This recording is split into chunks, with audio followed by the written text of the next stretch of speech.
All right. You guys remember that video I made a couple of days ago where I said, what is Bandai doing and when is the DLC? But it seems like they finally listened. So out of nowhere, I was scrolling through, you know, Twitter, Instagram and whatever, and I saw that somebody posted the trailer for the DLC on their story, and I was wondering like, oh, what is this trailer? And then when I looked on Twitter, I saw that sparkingzero dropped the DLC trailer free for sparkingzero. And again, this came out of nowhere. There was no announcement, there was no anything. They just dropped it out of nowhere, and they shut everybody up. So it was surprising to see, but I am glad that, they did show a DLC finally, because again, they were working on the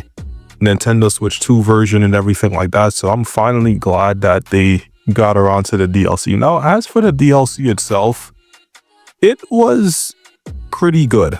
I'll give them that. It was pretty good. They showed some, not too much characters, but it was good enough. And finally, we finally have a new map to play on. Now, I don't know about you, but that was probably my most favorite thing out the trailer, getting a new map to finally play on. So the characters they showed was Goma, his third eye gigantic form, and his regular small form. They showed the Kid Super Saiyan 4 Goku. They showed Majin, I think it's Majin Du is the fat one. I think I didn't really watch much Daima, but they showed him. And then they showed the GOAT himself, the adult Super Saiyan 4 Goku, and they also showed adult Super Saiyan 3 Vegeta. And those were our 6 characters. And then we got the Demon Realm as a new map to play on. And like I said, I did enjoy what they showed yesterday in the DLC trailer, but I don't think this is enough to save sparkingzero. Now, don't get me wrong.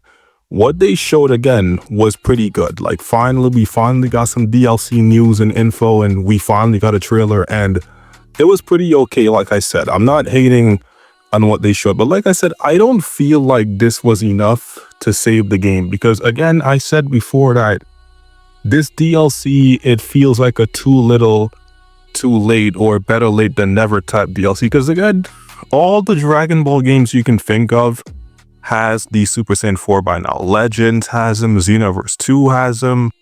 Those games already have them. Like Super Divers, I think, too, have them.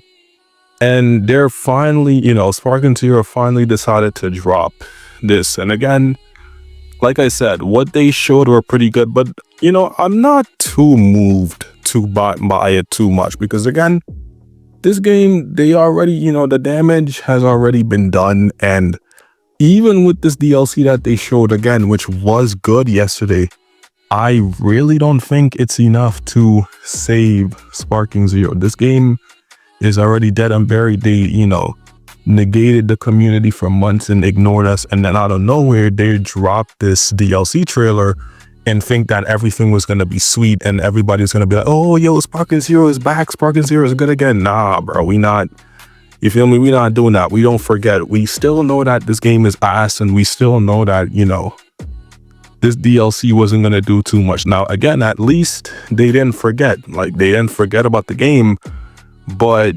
they could have probably did more. Like, they could have added some more characters from Daima, or maybe a different, roster. And what I mean by roster is like a different, like more GT characters or more characters that we don't have in the game yet. I feel like they could have like mixed it up a bit, but maybe if we do get another season pass or something, we may get those characters that we're not missing. Although after what they did again with the first DLC and when the game first came out, I really don't see people buying the season pass off the rip unless, they're a diehard Dragon Ball fan and shit like that. So I don't know, but my thoughts overall on the DLC was that it was pretty okay. At least we finally got, the Super Saiyan 4 Goku in the game, and what they showed was pretty okay. It could have been better, for sure. It could have been better, but it's not the worst thing. I'll definitely say it was better than what we got for DLC number 2. I'll definitely say that much. I don't think I think like part 1's DLC, you know, the super DLC is tied with it, but you know, at least it was decent enough. It wasn't anything too crazy. Again, they could have did better, but you know, at least we got something, and I can rock with that for now. Like, again, will it revive Sparking Zero? I don't think so, but you know, it definitely at least gives us the idea that, you know, the devs still care about the game and they still plan to do some change. Now, they also did go over like some patch notes and drop some patches and stuff like that, but you know, you can go on Twitter or go in any community for Sparking Zero and find that. I'm not looking for all that, but yeah, overall the DLC was pretty solid with what they showed. It was okay. Again, nothing too crazy or too, you know, to bring the game back to how it was when it first dropped. Nothing crazy, but it was good enough considering that people thought they forgot or we wasn't getting anything at all. It was pretty good for what they showed. So yeah, that's gonna wrap up my thoughts and feelings on the new DLC trailer that came out. If you guys enjoyed the video, make sure to like, share, and subscribe. Let me know what you guys think down below in the comments below. And, you know, again, what do you guys think? You know, hit that like button, that sub button. You know, all that. I'm always reading them comments, liking, etc. You know, I always check you guys out. So you feel me? Drop your thoughts and feels down below and let me know. And yeah, I'm Neon V2. I'll see you guys in the next one. Take it easy and peace out. I'm out of here.